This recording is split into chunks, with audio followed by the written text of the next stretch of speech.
जब भी भारत में कहीं चुनाव होता है तो आपको ये साफ नजर आता है कि एक खास समुदाय, हिंदूवादियों का जो समुदाय है, वो ऐसे ऐसे काम करता है और उसके अंदर राइट विंग वाले और भारतीय जनता पार्टी के नेता और उनके जो प्रमोटर्स होते हैं वो ऐसा काम करते हैं जिससे कहीं भी दंगा होने की संभावनाएं बढ़ जाती हैं। दंगा भड़काने के लिए चुनाव के वक्त पूरी कोशिश खास प्रकार के लोग करते हैं और आज तक का ये रिकॉर्ड है कि तमाम देश ने देखा है, लेकिन किसी में हिम्मत नहीं होती है कि वो मुंह पर आकर बोल दे। लेकिन जैसी तस्वीरें आ रही हैं हाल फिलहाल में, ज़बरदस्ती मुसलमानों को भड़काने की कोशिश की जा रही है। अभी से नहीं, ये सालों से हो रहा है कि मुसलमानों को उकसाया जा रहा है, मुसलमानों को पीटा जा रहा है। सरकार और प्रशासन भी जानबूझकर दोगली कार्रवाई करता है, मुसलमान को गिरफ्तार कर लेगा और हिंदुओं को छोड़ देगा।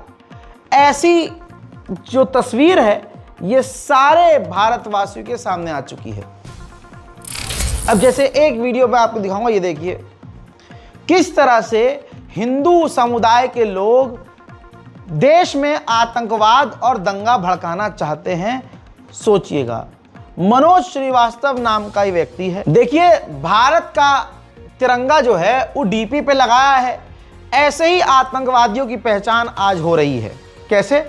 या तो मोदी का फोटो डीपी पे होगा, या योगी का फोटो डीपी पे होगा, अमित शाह का फोटो डीपी पे होगा, या फिर आप ये मान के चलिए इंडियन आर्मी का होगा, झंडा होगा, और वो ऐसी ऐसी वीडियो पोस्ट करेंगे जिसका सच्चाई से कोई लेना देना नहीं होगा। अब इस तथाकथित हिंदूवादी, एक झूठेवादी, नकलीवादी ने वीडियो पोस्ट किया और कहा मुस्लिम आतंकवादियों के कारनामों से परेशान होकर स्पेन की जनता ने सबसे बड़ी मस्जिद जला दी। ये क्यों प्रोपेगेंडा चलाया इसने? ये लाइन क्यों लिखी कि स्पेन के लोग परेशान होकर मुसलमानों से मस्जिद को आग लगाकर बैठ गए, ताकि भारत में मुसलमानों के खिलाफ जो माहौल बनाया गया है उसका फायदा उठाकर इस वीडियो को एग्जाम्पल के तौर पर देखकर हिंदू समुदाय जामा मस्जिद और अलग अलग इलाकों में मस्जिदों को आग लगा दे।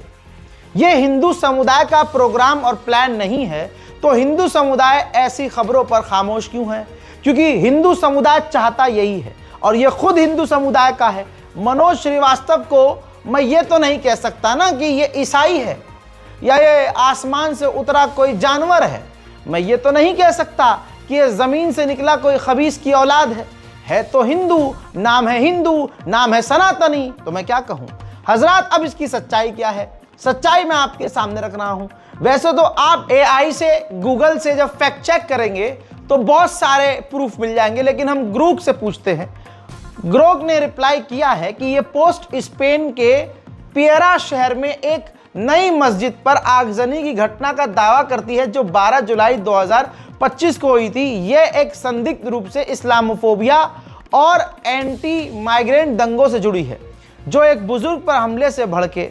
लेकिन ये स्पेन की सबसे बड़ी मस्जिद नहीं है, वो कोर्डोबा में है और कारण मुस्लिम आतंकवाद नहीं बल्कि फॉर राइट उकसावा और एंटी इमिग्रेंट भावनाएं हैं। सच्चाई आशंक दावा अतिरंजित सोत्र रॉयट्स बीबीसी, यानी बीबीसी और रॉयट्स जो है इसका खुलासा कर चुकी हैं कि भाई ये फेक न्यूज है, ऐसा इसमें कुछ नहीं है जैसा इसमें दावा किया है सुअर ने। डिटेल में जाएं तो करिश्मा अजीज ने रिवर्स फैक्ट चेक और जुबैर ने भी फैक्ट चेक करके इसको सोशल मीडिया पर इस हिंदू संगठन और हिंदूवादियों के प्लान को नंगा किया।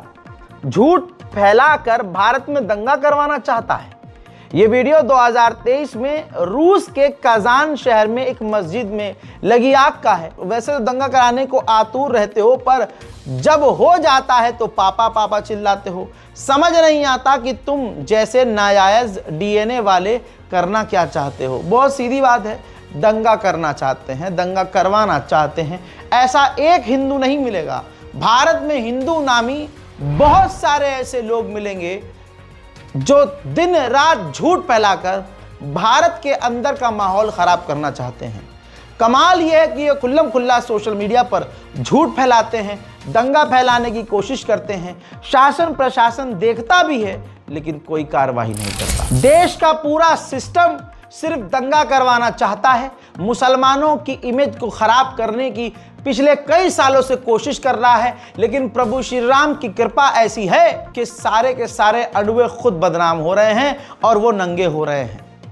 बाबा महिलाओं के साथ घपाघप करते हुए पाए जा रहे हैं।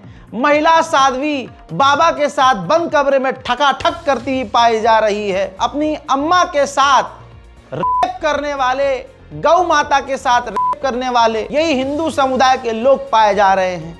भाई साहब पूरी चेन बनी हुई है, बैक टू बैक प्रभु श्री राम इनके पिछवाड़े पर लठ बजा रहे हैं। लेकिन नंगा तो नंगा है, गंदा तो गंदा है, जलील तो जलील है, उस पर फर्क क्या पड़ेगा। ये पूरी तरह से नंगे होते हैं, रात को पेशाब पी के सोते हैं, सुबह फिर नए दंगे के लिए, नए फेक न्यूज़ के लिए, नए प्रोपेगेंडे के लिए निकल जाते हैं। लेकिन अगर देश की मेन स्ट्रीम मीडिया ही मुसलमानों के साथ गलत करना चाहे और बदनाम करना चाहे और मुसलमानों से चिढ़ती हो तो आप क्या करेंगे? क्योंकि इस मेन स्ट्रीम मीडिया में भी आज आप जहां भी जाएंगे, बड़ी बड़ी कंपनियों में मालिक अगर हिंदू है तो एम्प्लॉय अगर कोई मुसलमान होगा तो भेदभाव वहीं नजर आ जाएगा। याद रखिए ये हर जगह हो रहा है, इस्लामोफोबिया हर जगह है। बैंकिंग सेक्टर में जाइए, आप कमर्शियल सेक्टर में जाइए, आप एडवर्टाइजिंग एजेंसी में जाइए, आप न्यूज़ एजेंसियों में जाइए। भाई इन तमाम जगहों पर काम मैं कर चुका हूं, मैं खुद कर चुका हूं। और आज से 5-6 साल पहले जिस आखिरी कंपनी में काम मैं भी करता था वहां भी हिंदू मुसलमान बड़े लेवल पर होता था, क्योंकि उस वक्त मोदी जी खुद अपने मुंह से जहरीले बयान देते थे। पिछले 1.5 साल तक उन्होंने बयान दिए हैं और कई बयान उनके सोशल मीडिया पे वायरल हैं। कंपनियों के मालिक अगर भेदभाव करें ना करें तो उसके नीचे जो मैनेजर होगा, जो एचआर हिंदू होगा, वो मुसलमानों से भेदभाव करेगा।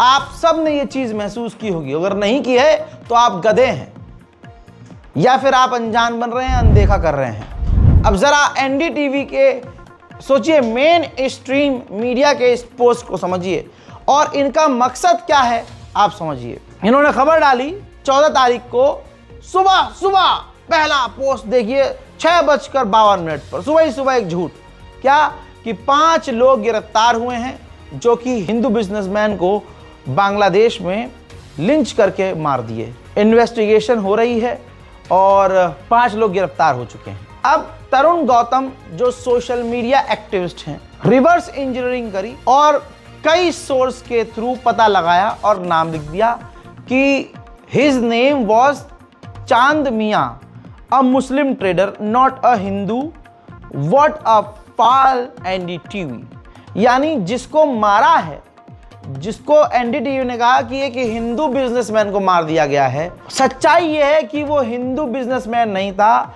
जिसकी मॉब लिंचिंग की खबर है वो चांद मियां हिंदू नहीं मुस्लिम था। जब तरुण गौतम ने ये नंगापन एनडीटीवी का खोला तो भाई साहब फिर एनडीटीवी ने उस पोस्ट को ही डिलीट कर दिया तुरंत।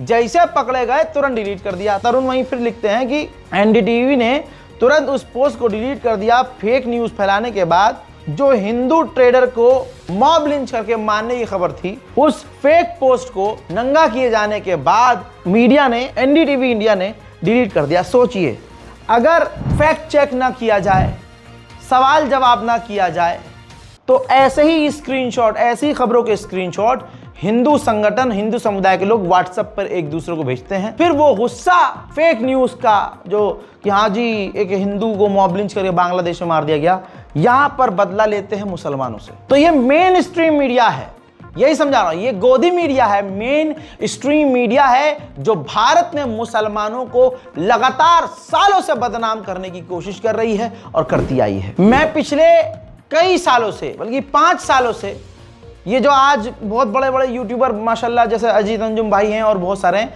जब ये खुद मेन स्ट्रीम मीडिया में थे तब से आप जानते हैं कि मैं यूट्यूब पर आ गया था और मैंने बहुत शुरुआत से बोलना शुरू किया था कि ये जो गोदी मीडिया है, ये गोदी मीडिया इसलिए है क्योंकि अगर ये सच बोल देंगे तो सरकार से जो इनको ऐड मिलता है, एडवर्टाइज मिलता है मोटा मोटा, वो मिलना बंद हो जाएगा। वो मिलना बंद हो जाएगा तो तनख्वाह इनकी पूरी, क्योंकि चलती ही इनकी पूरी जो कंपनी है, जो मीडिया कंपनी है, इसकी कमाई ऐड से होती है। इनके टीवी चैनल पर जो ऐड चलता है, और ऐड सरकार देती है, क्योंकि सरकार राफेल जब ट्रिपल दाम में खरीदती है तो सोचिए मीडिया चैनल्स को भी वो 50 रुपए की ऐड की जगह 50,000 देते होंगे।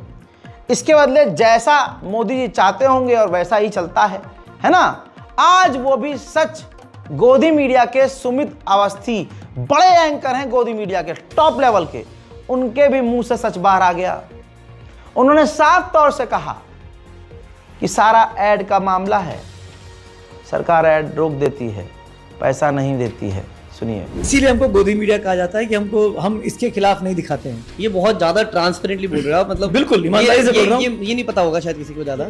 टीवी चैनल्स आज भी विज्ञापनों पे चलते हैं, वही सब कमाई है ये टीवी चैनल की। बिल्कुल। ठीक है। 70 से 80 रुपए का विज्ञापन जो आता है न्यूज चैनल पे, ये वो सरकारी विज्ञापन आता है, और वो रूलिंग पार्टी इन्फ्लुएंस करती है हमेशा। ऑब्वियसली। तो रूलिंग पार्टी के पास सबसे अधिक बजट रहता है, जो विपक्ष में रहता है उसके पास पैसा कहाँ से आएगा? क्योंकि हमें रेवेन्यू उन एड से आ रहा है, तो हम उनको सपोर्ट करेंगे। अगर हम उनके खिलाफ दिखाते हैं तो वो अपना विज्ञापन रोक देता है, वो आर्म ट्विस्ट करता है। करेक्ट। और ये जो आर्म ट्विस्टिंग होती है, इस वजह से चैनल डर जाता है। गोदी मीडिया के इन्हीं टॉप लेवल के एंकर सुमित अवस्थी जी ने यह भी पॉडकास्ट में कहा कि भारत में कोई भी ऐसा प्रधानमंत्री नहीं गुजरा जिसने मीडिया को सवाल जवाब का सामना न किया हो, मीडिया से बात न की हो। यह देश का हमारा पहला प्रधानमंत्री है जिसका तरीका बड़ा ही विवादित है। वो मीडिया के शो में भी जाएंगे, भाषणबाजी भी करेंगे, स्पीच भी देंगे, मन की बात भी कहेंगे, लेकिन मीडिया से सवाल नहीं लेंगे। यानी गोदी मीडिया के बड़े बड़े एंकर्स आज मोदी की पोल खोल रहे हैं। मीडिया को अवॉइड करने का, क्या आप मीडिया को इंटरव्यूज तो दे रहे हैं, मीडिया के प्रोग्राम्स में तो जा रहे हैं, मीडिया के कॉन्क्लेव्स में जा रहे हैं, आप वहाँ स्पीचेस दे रहे हैं, पर आप सवाल जवाब नहीं ले रहे हैं। एज अ प्राइम मिनिस्टर मेरे ख्याल से मुझे नहीं याद पड़ता कि किसी और इंडियन प्राइम मिनिस्टर ने मीडिया का, ये जो खास करके हिंदू समुदाय है, इसने मुसलमानों की चूड़ी टाइट करने के नाम पर मोदी को वोट दिया, और आज इस मोदी सरकार ने उन्हीं के इस भारत को लूट लिया, और आज हर जगह लूट की खबर छप रही है। दिल्ली वाली नेता सीएम साहिबा 1.5 लाख का फोन चलाएंगी आपके और मेरे पैसे से। उनके नेता 1,25,000 का फोन चलाएंगे आपके और मेरे पैसे से। शीश महल बनवाया गया है, यह वही भीड़ और वही पार्टी है जो केजरीवाल के घर पर सवाल कर रही थी। आज शीश महल उन्होंने खुद अपने लिए बनवाकर तैयार कर लिया है। बात तो यहां तक आ रही है कि कपिल मिश्रा, जिनका दिल्ली दंगों से गहरा कनेक्शन रहा, बताना चाहूंगा कि वही आदमी आज दिल्ली का कानून मंत्री है, उनके पैखाने में भी एसी लग रहा है। अब दोस्तों, सिर्फ यहां नहीं, जहां जहां भाजपा है वहां वहां लूट खसोट दबाकर हुई है। यह आधिकारिक रिपोर्ट है, ऑफिशियल रिपोर्ट है, सरकारी डॉक्यूमेंट है। बात बड़ी है। एक स्टील का जग 32,500 रुपए में खरीदा गया भाजपा के द्वारा। 160 स्टील का जग 52 लाख रुपए में खरीदा। यह किफायती खरीदारी छत्तीसगढ़ की बीजेपी सरकार ने की है। इसी सरकार को हिंदू मुस्लिम के नाम पर हिंदू समुदाय ने चुना था, और आज तमाम उन हिंदू समुदाय को चूना लगाया जा रहा है। आज दिल्ली से लेकर उत्तर प्रदेश बाके बिहारी कॉरिडोर सड़क चौड़ीकरण के नाम पर दिल्ली में हिंदुओं के मकान और बाके बिहारी कॉरिडोर के आसपास रहने वाले गोस्वामी समुदाय, कट्टर हिंदू और पंडित समुदाय के, पंडित खानदान के, पंडित जिनका खून, उनको खून के आंसू यही भाजपा सरकार रुला रही है। लेकिन गलती किसकी है? सवाल ये एक बड़ा है। ये वही लोग हैं जिन्होंने आंख बंद करके मुसलमानों की चूड़ी टाइट करने के एवज में और शौक में, लालच में मोदी को वोट दिया।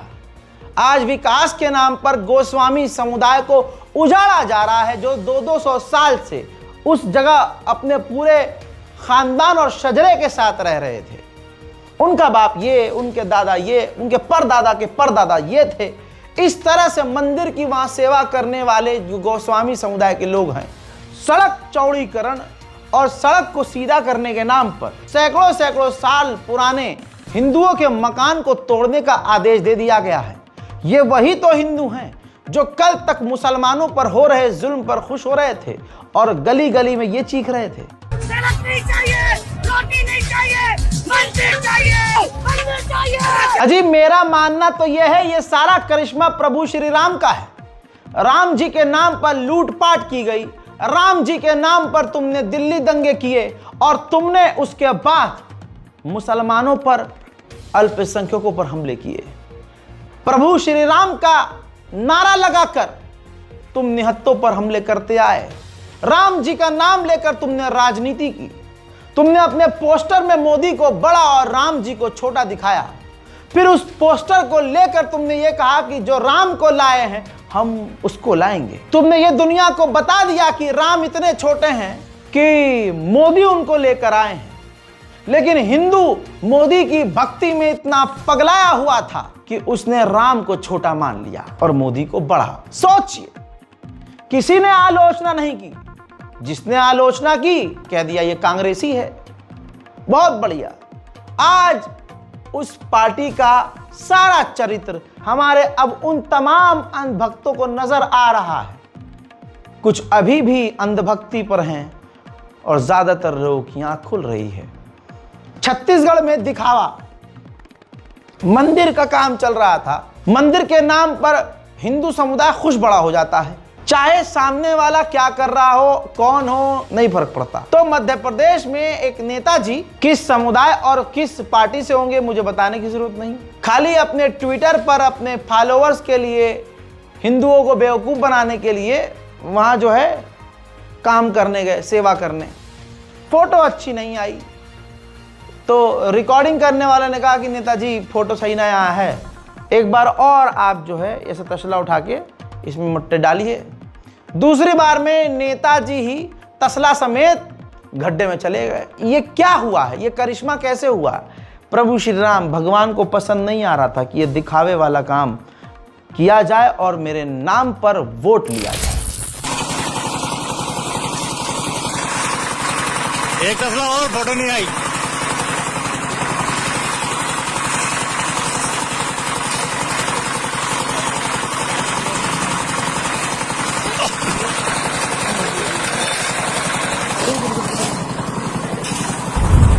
इसी तरह से कांवड़ियों का आतंक सारी दुनिया अपनी आंखों से देख रही है। कहने वाले ने ये कहा था कि दूसरे लोगों को, मुसलमानों को जो संवेदनशीलता है और अनुशासन है हिंदुओं से सीखना चाहिए। आगे फाड़ कर पहले तू खुद देख ले, ध्यान से ये देख। दोस्तों, सड़क से बस गुजर रही है, बस वाला हिंदू है, बस के अंदर लोग हिंदू हैं। सुबह ही सुबह बस जब गुजर रही थी तो कांवड़ियों को पसंद नहीं आया कि सड़क पर जब हम खुले सांड की तरह चल रहे हैं और हमें योगी मोदी जी ने कह दिया है कि सारा रोड तुम्हारा है और तुम्हारे पिता का है, तो ये बस आई कैसे। उसके बाद गुस्साए कांवड़ियों ने बस को तोड़ फोड़ दिया। ऐसी वीडियो, ये 2 दिन पहले का वीडियो है, ऐसे बहुत सारे वीडियोस हैं जो अब निकल कर सामने आ रहे हैं और बता रहे हैं वीडियो चीख चीख कर कि योगी जी कितने सच्चे हैं। आज ये दुनिया को देखना चाहिए कि भारत में डबल इंजन की सरकार नहीं, दोगली सरकार है। मुसलमानों के साथ कोई और कानून और हिंदुओं के साथ कोई और। आपको ये मेरठ का वीडियो याद होगा जिसमें बस को हिंदू गुंडों ने तोड़फोड़ करके तबाह कर दिया। मेरठ में स्कूल बस में तोड़फोड़ करने वाले अज्ञात कांवड़ियों पर एफआईआर दर्ज हुई थी। फिर एफआईआर में दरोगा ने लिखवाया है कि 4-5 व्यक्तियों ने बस में तोड़फोड़ की, ड्राइवर के साथ गाली गलौज की और धमकी देते हुए भाग गए हैं। अब यह है फोटो आपके सामने। ये दरोगा जी खुद नजर आ रहे हैं कि किस तरह से उन्होंने खुद भगाया है और भगाने का वीडियो भी आपको दिखाने जा रहा हूं। भगाने का, ये दरोगा साहब जिन्होंने स्कूल की बस को तोड़ा फोड़ा, उनको भगा कैसे रहे कितनी इज्जत से, ये रहा वीडियो। समझ ली ना, एक पॉलीथीन दे देते यार, गाड़ियों की पॉलीथीन पड़ी है, एक पॉलीथीन दे दे। तुम एक काम करो, तुम बैठ जाओगे ना अपनी गाड़ी में तो हाँ, बाकी लोग तो चल लोगे। हाँ, कोई दिक्कत नहीं यार, ऊपर वाले के नाम दे, हिम्मत नहीं यार कर दे। जब तुम इतनी आ गई तो बस समय वाली बात होती है। इसके अलावा भैया खेल चल रहा है बहुत जबरदस्त बिहार में। आपको पता है बिहार में कौन जीतेगा? मोदी जीतेगा। ये बकलोली जो कर रहे हैं ना तुम, आप सब जो बकलोली कर रहे हो, कुछ नहीं उखाड़ पाओगे। खुल्लम खुल्ला फ्रॉड हो रहा है, खुल्लम खुल्ला। अगर इतने बड़े लेवल पर हो रहा है और अगर तुमने कहीं रोक भी लिया फर्जीवाड़ा, तो ईवीएम तो मोदी की जेब में है।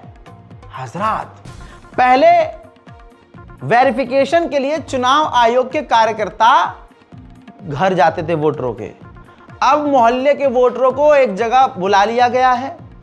वहां पर इलेक्शन कमीशन के लोग जो है वेरिफिकेशन कर रहे हैं वोटरों का, और उनके साथ इलेक्शन कमीशन के कार्यकर्ताओं के साथ भाजपा के कार्यकर्ता बैठे हैं उनकी मदद करने के लिए। यानी असल में उनके वोट को काटने के लिए, उनके डॉक्यूमेंट में कमी निकालने के लिए, उनको भाजपा की तरफ करने के लिए, उनको शायद खरीदने के लिए। लेकिन बिहार के लोग बदनाम ज्यादा हैं, लेकिन नाम उन्हीं का ज्यादा है। बिहारियों को हम हल्के में लेते हैं, लेकिन बिहार के लोग चतुर, चालाक और पढ़े लिखे इस देश में सबसे ज्यादा हैं। बिहार का कम से कम जो सबसे पढ़ा लिखा लौंडा होगा वो भी ग्रेजुएट होगा, इसलिए उनको पता है कि सवाल कैसे करना है, उनको पता है कि जवाब कैसे निकलवाना है, उनको पता है कि भाजपा के हलक में हाथ डालकर जबान कैसे खींचनी है। बिहारियों को बदनाम दिल्ली और मुंबई वालों ने किया है, लेकिन असल में बिहारियों के आगे सब पानी है। ये वीडियो देखिए किस तरह से एक बिहारी ने भाजपा के फ्रॉड को नंगा किया है। वोटरों को घर घर नहीं जाके यहाँ बुला के काम कराया जा रहा है।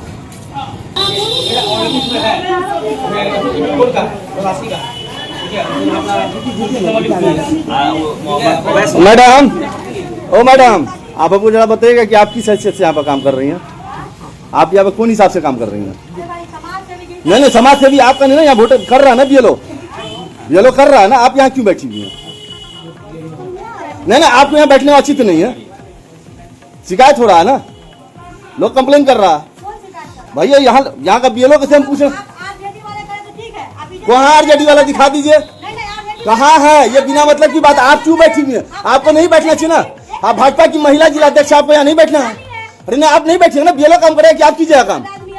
नहीं, आपको यहाँ नहीं बैठना है, ये गलत काम आप कर रही हैं। बीएलओ कहीं किसी के पास नहीं जा रहे, घर पे सब लोग यहाँ लाइन लगा के परेशान है, जबकि सबके घरों पर जाके उनको करना है। और यहाँ भाजपा की महिला जिला अध्यक्ष यहाँ बैठ के वोटरों को डिस्टर्ब करने का काम कर रही है। तो चुनाव आयोग किस निष्पक्ष चुनाव की बात करता है? चुनाव आयोग किस निष्पक्ष चुनाव की बात करता है? क्या इसको माना जाए कि चुनाव आयोग बहुत सही काम कर रहा है? चुनाव आयोग पर हर तरीके से शक है। और बैठ के वो महिला जिला अध्यक्ष किस हक से, किस हैसियत से उसने यहाँ पर बैठने का काम किया और क्यों उसको यहाँ बैठाया गया है? किन लोगों ने उनको आदेश दिया? और जब मैं पूछ रहा तो कहती है कि नहीं, हम समाज सेवा कर रहे हैं। समाज सेवा उनको करना है कि ये काम बीएलओ का है, उनका मन होगा किसी का फॉर्म नहीं लेंगी, किसी का फॉर्म हटा देंगी। तो इस वीडियो को ज्यादा से ज्यादा शेयर करें, चुनाव आयोग को टैग करें, दरभंगा डीएम की तक जाना चाहिए। प्रभु श्री राम का चाबुक अब इन झूठों पर ऐसा चल रहा है, इन्हीं के मुंह से सच निकल रहा है। इसके बावजूद अगर हिंदू भाई बहन इस चीज को ना समझे तो लानत है। फिर कंगना रंडावत के मुंह से निकल गया कि मोदी सरकार ने जब मुझको टिकट दिया था तो कहा था कि 60 से 70 दिन आपको सिर्फ काम करना है, उसके बाद आप 300 दिन जो है मतलब पूरे साल आप अपना काम कीजिएगा, कोई मतलब नहीं है। वीडियो में बोला है, चैनल पर बोला है, देखिए। When I was offered, I was told that maybe you have to odd some 60-70 days you'll have to attend the parliament and rest of the time you can do your work. And I was like that sounds reasonable. लेकिन as we know now that मुसलमान को professionally पूरी ताकत से साम दाम दंड भेद का इस्तेमाल करके बदनाम किया गया, लेकिन ऊपर वाले का करम और आशीर्वाद और हाथ और दुआ इस तरह से हमारे साथ है, मुसलमानों के साथ है। मैं तो हिंदुओं से कह रहा हूं कि प्रभु श्री राम भी हमारे साथ है, सुधर जाओ। मुसलमानों से, अल्पसंख्यकों से नफरत कर करके तुम्हारा दिल नहीं सड़ता? हमारे साथ तो प्रभु श्री राम भी है, करोगे क्या तुम? अब ये जितना मुसलमानों को बदनाम करते हैं, राम राज में मुसलमान और चमक रहा है। बदनाम मुसलमान को करते हैं, खबर ये देखिए। अंडुओं की बहन पहली बार अमेरिका गई अपने फैमिली से मिलने के लिए, और पहले ही दिन जाने के बाद उसने जो पहला काम किया वो अमेरिका में कर ली बड़ी चोरी। $1300 यानी 1,11,000 रुपये का सामान एक मॉल से, मिनी मॉल से लूट लिया। कैमरे में रिकॉर्ड हो गई और वीडियो सोशल मीडिया पर वायरल है। पूरी दुनिया में बेइज्जती करवाओ।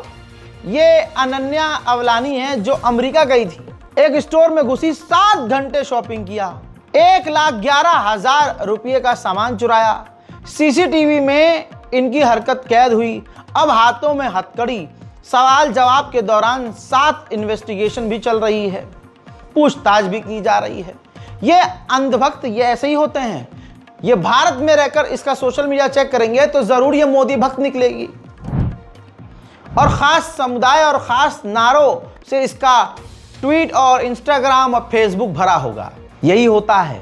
मोदी सरकार ने युवाओं को नौकरी के नाम पर ठेंगा दिया।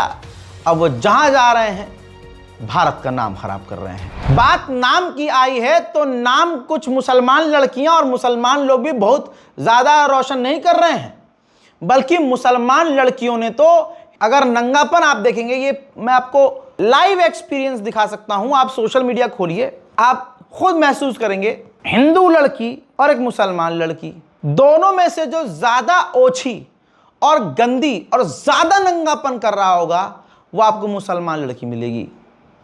माजरत के साथ, अब ये मेरे घर की बात है, मुसलमानों से मैं बात कर रहा हूं। यकीन कीजिए भाई, उनके यहां तो हिजाब नहीं है। उनके यहां हिजाब का, पर्दे का कॉन्सेप्ट नहीं है। हिजाब का, पर्दे का, शर्म का कॉन्सेप्ट मुसलमानों के यहां है। एक टाइम के लिए मुसलमान लौंडे शरीफ निकल जाएंगे, मुसलमान लड़कियां हरामी प्रो मैक्स निकल रही हैं। हरामी प्रो मैक्स। और किस लिए? चंद पैसे के लिए। 25-30 हज़ार रुपये महीना आ जाता है इंस्टाग्राम से। क्या दिखा के? अपनी छाती दिखाकर, अपनी योनि दिखाकर, अपनी कमर दिखाकर, सॉफ्ट पॉर्न बनाकर। हाँ, और माँ बाप, ऐसे मुसलमान लड़कियों के माँ बाप ज्यादा घटिया हैं। अब्बा हाजी जी होंगे, लेकिन अपनी बेटी के नंगीपन और घटियापन पर हाजी जी का मुंह इसलिए बंद है क्योंकि हाजी जो जिंदगी भर कभी 25,000 रुपये महीना नहीं कमा पाए, आज हाजी जी देख रहे हैं बिटिया हमारी 50-50 हज़ार रुपया महीना कमा रही है। क्या करना पड़ रहा है? थोड़ा ये खोल देना पड़ रहा है, थोड़ा ये खोल देना पड़ रहा है, थोड़ा ऐसे लेट जाना पड़ रहा है, थोड़ा नाच देना पड़ रहा है। भाड़ में जाए, पैसा ही सब कुछ है।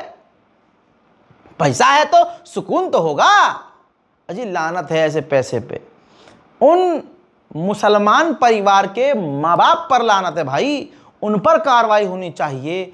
मस्जिद के इमाम को ऐलान करके उनका बाइकआउट करना चाहिए।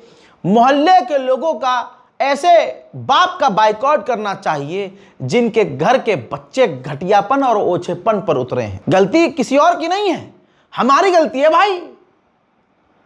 कैसे? मान लीजिए कोई लड़की यहां से, घर से तो हिजाब पहन के निकल रही है, पूरे समाज को पता है कि ये जा कहीं और रही है, नौकरी वोकरी कर रही है नहीं कर रही नहीं पता, लेकिन इसका नंगा वीडियो हम रोज देख रहे हैं सोशल मीडिया पे। यहां हिजाब सिर्फ नौटंकी है। अब्बा ने कह रखा है भाई बिटिया तुम बाहर जाके कुछ भी करो, यहां कम से कम हिजाब पहन के निकलो। मेट्रो में जाकर हिजाब उतरता है, बुर्खा उतरता है और अंदर से नंगी लड़की निकलती है, बाल खुल जाता है, क्लीवेज पूरा बाहर। भाई क्लीवेज क्या, सब कुछ ही बाहर रहता है। आप क्या कहोगे?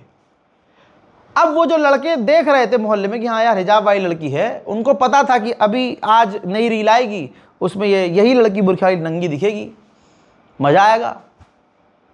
उनको लगता है ये हमारे फैन हैं, व्यूज से उनको पैसा मिल रहा है, ऐड चल रहा है। 25-30 हज़ार रुपये आज कमाने के लिए किसी अच्छी कंपनी में आप काम करोगे, 25-30 हज़ार रुपये मिलेगा।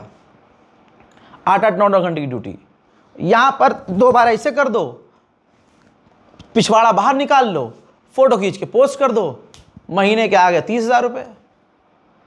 अब हाजी जी सुकून में, भाड़ में जाए, न नौकरी करने में भाई पैसा आ रहा है। ये मुसलमानों की गंदी हकीकत है। अब मोहल्ले के लोग क्या कर रहे हैं? इज्जत भी उनको दे रहे हैं। तवज्जो है? मोहल्ले के लोग बाइकआउट नहीं कर रहे ऐसे लोगों का कि भाई आप इसकी लड़की जो है ये काम कर रही है, इसका लड़का ये काम कर रहा, भाई इससे तो दूर रहो। काय का नमाजी भाई, जिसे अपने घर पर काबू नहीं है, अपने बच्चों पर काबू नहीं है, काय का हाजी भाई तू? लानत है ऐसे माँ बाप पर, तेरी परवरिश पर। लेकिन नहीं, पैसा बहुत इंपॉर्टेंट है। हाजी जी ईदी बांटेंगे, बढ़िया। हाजी जी मस्जिद के इमाम साहब को ईदी बढ़िया दे देंगे 10-20 हज़ार रुपये। कभी मछली भेज देंगे घर, कभी बिरयानी बनवा के भेज देंगे, मस्जिद में प्रोग्राम करवाएंगे, चंदा ज़्यादा देंगे, नमाजियों कभी भाई बिरयानी खिला दी, नमाजियों कभी कुछ खिला दिया। अब सारे माशाल्लाह तथाकथित नमाजी भी, यह सच है, कड़वा सच है, मुझे पता है। अपनों को समझाने में अपनों से ज़्यादा गाली सुननी पड़ती है, लेकिन हस्बी अल्लाह व निअमल वकील। मैं अपनी कब्र में जाऊंगा, आप अपनी कब्र में जाएंगे, सीधी सीधी बात। अब ये देखिए, ये 2 लड़कियों 3 लड़कियों को बहुत अच्छे से आप पहचानते होंगे। गंदे कपड़े के साथ साथ गंदी जबान, गलीज जबान इस्तेमाल करने वाली महक परी नाम से इनका अकाउंट, मुस्लिम थी, हैं, और मुझे पूरा यकीन है आप लोगों ने देखा होगा इनका गंदपना। इन पर FIR हुई एक लंबे समय के बाद, और संभल पुलिस ने गिरफ्तार कर लिया। तब जाकर पता इनका चला असली नाम का, और चेतावनी दी गई। अब ये जेल में है, और आगे चेतावनी दी गई है ऐसे लोगों को जो सोशल मीडिया पर गंदगी और अश्लीलता फैला रहे हैं। जनपद संभल के थाना असमौली क्षेत्र में पिछले कई दिनों से कुछ लड़कियों के द्वारा गाली गलौज करके वीडियो वायरल किए जा रहे थे, अश्लीलता फैलाई जा रही थी। इस बात की सूचना जब थाना असमौली पे दी गई, पुलिस को द्वारा तुरंत उस इंस्टाग्राम आईडी को से ट्रेस किया गया कि कौन लोग हैं जिनके द्वारा ये कृत्य किया जा रहा है। इसमें महक को परी 143 नाम की आईडी है। जब पुलिस के द्वारा पता किया गया तो इसमें ये महरुल निसा उर्फ परी, महक, हिना और जर्रार आलम नाम के इन 4 लोगों के द्वारा ये अकाउंट है ये चलाया जा रहा था। प्रति माह इनको 25 से 30 हज़ार रुपए की इनकम होती थी। इस इनकम के लालच में ही आकर इनके द्वारा इस तरीके की गाली गलौज करके वीडियो अपलोड किए जा रहे थे। ये अपने आप को सस्ती लोकप्रियता पाने के चक्कर में इनके द्वारा ये कृत्य किया गया है। इन लोगों के खिलाफ 296 BBNS और 67 IT एक्ट का अभियोग पंजीकृत करके आज इनको गिरफ्तार करके जेल भेजा जा रहा है। सभी उन लोगों से जो लोग सस्ती लोकप्रियता पाने या इंस्टाग्राम अश्लीलता फैलाते हैं, उन सबसे अनुरोध है कि इस तरीके के कृत्य ना करें। हर व्यक्ति का फंडामेंटल राइट है कि वो व्यक्ति अपनी एक्सप्रेशन, अपनी बातें कह सके दुनिया के अंदर, लेकिन उस पे भी वो एब्सोल्यूट इन नेचर नहीं है, उस पे भी कुछ रोक है। और ये इस तरीके की रोक समाज के अंदर लोक लाज, मोरालिटी, उन सब चीजों को ध्यान में रखते हुए की जानी चाहिए। Thank you. सिर्फ यही नहीं है, ऐसे हिंदू मुस्लिम धर्म की बात नहीं है, लेकिन क्योंकि मैं मुसलमान हूं, मुझे ज्यादा तकलीफ हुई कि अपनी कौम की लड़कियां भी इस लेवल पर उतर रही हैं। हो तो हर जगह गलत काम रहा है, घटिया काम हो रहा है, बहुत बड़े लेवल पर चल रहा है, तो कार्रवाई यहां पर सभी पर होनी चाहिए। सोशल मीडिया का एक रूल बनाना चाहिए। जब आप वेबसाइट बैन कर चुके हो, या तो फिर वेबसाइट खोलो ताकि लोग जो हैं अपने दिमाग को वहां हल्का कर लें। यहां सॉफ्ट देख देख के मजे ले रहे हैं। ये चीज़ जानबूझकर मुझे लग रहा है की जा रही है ताकि समाज गंदा हो। अब हमारी सरकार को ऐसा कानून बनाना चाहिए, प्रशासन को और मजबूत होना चाहिए, एक पूरा एक डिपार्टमेंट बनाना चाहिए जो सोशल मीडिया पर नज़र रखे, कोई लड़का और कोई लड़की अभद्र और अश्लील हरकतें ना कर रहा हो, समाज को गंदा ना कर रहा हो। ऐसे बहुत सारे क्रिएटर हैं, सोफिया अंसारी से लेकर न जाने कितनी मुस्लिम क्रिएटर हैं जिनका बस नहीं चल रहा है वे न्यूड हो जाएं, उनका बस नहीं चल रहा है कि वो नंगी हो जाएं, जिस्म पे एक कपड़ा भी ना पहने, एक वीडियो के उनको 5 लाख मिल जाए, भाई वो कुछ भी करने को तैयार है। और जो लड़की 1-1.5 लाख कमाने के लिए सिर्फ बड़ा पैंटी में वीडियो बना सकती है, उसको कोई करोड़पति आदमी 50 लाख ऑफर कर देगा, आप समझ गए वो क्या नहीं करेगी। समझ गए ना, ये बाजार चल रहा है। दिक्कत यह है कि ऐसी बाजारू लड़की जिसके 4-5 मिलियन फॉलोवर हैं, यूट्यूब से पैसे आ रहे हैं, डॉलर में पैसा कमा रही है, और नंगी है, और वो सबकी है, नंगी है और सबकी है। कोलैबोरेशन के नाम पर एक सॉन्ग मिल गया, उसके नाम पर क्या क्या उसके पीछे होता है मुझे अच्छे से पता, और आपको भी बहुत बढ़िया लेवल पर पता है, बहुत बढ़िया से पता, अच्छे बहुत डिटेल में बताए। परिवार देख रहा है इसलिए मैं खुला नहीं बोल सकता। ऐसे दिक्कत वाली बात यहां से है कि ऐसी लड़कियों को समाज बड़े प्यार से कबूल करता है। पहले क्या होता था, कोई लड़की गलत काम करती हुई आती थी, रिश्ते नहीं होते थे। अब क्या है, पता है डीएसपी साहब मजे ले चुके हैं, एसपी साहब से बढ़िया इसकी बातचीत है, बहुत कुछ है, गली के गुंडे से भी इसका बहुत कुछ है, इसके 1 2 3 नहीं रोल नंबर के हिसाब से बॉयफ्रेंड रह चुके हैं और सबके साथ ये बिस्तर और होटलों में जा चुकी है और सारा गंद इसका इंस्टाग्राम और सोशल मीडिया पे दिख रहा है। तब भी उसको रिश्ता भी आएगा, शादी भी हो जाएगी बहुत बढ़िया लेवल पर, लेकिन आप आगे का नहीं देखते। फिर वो शादी चलती कितनी है। एक है इंडिया में जिसने अपना नाम बदला, लोगों को जताने की कोशिश की कि मैं अरमान मलिक, मैं मुसलमान हूँ। पहले एक लौंडिया लेके आया, व्लॉग बनाता रहा, बीवी का पिछवाड़ा, बीवी की छाती, बीवी की कमर दिखा दिखा कर बढ़िया वायरल हुआ। डील करी होगी आपस में कि मुझे दूसरी बीवी कर लेने दे भाई, चैनल पे इतना आ रहा है पैसा, आधा तेरा। वो आएगी दूसरी बीवी, उसकी कमर और खूबसूरत, उसका पिछवाड़ा और प्यारा, उसकी शक्ल और खूबसूरत, दोनों मिलकर तीनों मिलकर वीडियो बनाएंगे, कमाई बढ़ेगी, तेरा भी भाई शेयर बढ़ जाएगा, मेरा भी शेयर बढ़ेगा, उसका भी बढ़ेगा। अब क्या हुआ, देख देख के लोग थक गए कि भाई अब तो ये दोनों पुरानी हो गई, तो अब तीसरी ले आया, अभी एक की जगह खाली है। तो भाई ये समाज है, यहाँ शादियाँ, यहाँ रिश्ते इसीलिए घटिया लेवल पर जा चुके हैं क्योंकि यहाँ न लॉयल्टी है, यहाँ न शराफत है, यहाँ सिर्फ नंगापन, औचापन है और वैल्यू सिर्फ पैसे की है, सिर्फ पैसा। ऐसी लड़कियों से अगर आप शादी करेंगे तो आप नीले डब्बे में पाए जाएंगे या फिर बैग में बंद मिलेंगे या कहीं और, या आप जब जाएंगे कहीं शादी के बाद हनीमून पे तो वापस आप नहीं आ पाएंगे, क्योंकि ऐसी महिला के साथ पिछले कितने एक्स हैं जो वापस रिश्ते में होंगे या कोई और बाहर का आपको पता ही नहीं होगा। उसने शायद आपसे पैसे के लिए शादी की कि भाई मैं तो यूट्यूबर हूँ, आज कमा रही हूँ, कब तक कमाऊँगी, शायद मेरा चैनल कल बंद हो जाए, तो ये तो बिजनेसमैन है।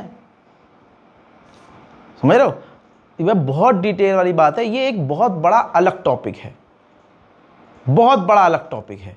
ये चकाचौंध, ये जो इनके व्लॉग में दिखती है खुशियाँ, ये जो व्लॉग में दिखती हैं इनके माँ बाप खुश, इनकी ज़िंदगी में खुशियाँ ही खुशियाँ हैं, सारे मतलब अल्लाह ने सारी खुशियाँ इनकी ज़िंदगी में डाल दी हैं। ऐसे लोगों को आपने देखा है ना, अचानक से खबर आती है कि सुसाइड कर लिया, अचानक से ख़त्म कर लिया अपने आप को। भाई वो चकाचौंध है। यूट्यूब के व्लॉग पर और व्लॉगरों पर भरोसा मत करो, मत करो, गंदगी से दूर रहो। हालांकि आज समाज में एक ख़ास, मैं लड़की महिला विरोधी नहीं हूँ, लेकिन आज 95% आप हालात देख रहे हैं शादियों के बिल्कुल नहीं हैं, लड़कियों में वफ़ा बिल्कुल नहीं है। भाई साहब बहुत बुरा हाल है, शादियाँ कामयाब हो नहीं रही, तुम्हारा रिलेशनशिप घंटा कामयाब होगा, पॉइंट है। अरे महिला 2-2 बच्चों 3-3 बच्चों की अम्मा हो के बॉयफ्रेंड नौजवान लड़का पटा के तुमको छोड़कर भाग रही है और तुम झांट कुछ नहीं कर पा रहे हो, तो तुम्हारी गर्लफ्रेंड तुमसे लॉयल होगी। मैं ये नहीं कह रहा हूँ फिर से कि सारी लड़कियां ऐसी हैं, लेकिन 95% ये अब हो चुका है कि देवी जो अब ये जो हैं आजकल की बोलना भी गुनाह है। बहरहाल इस रिपोर्ट को शेयर कीजिए, दुआओं में याद रखिए। जय हिंद।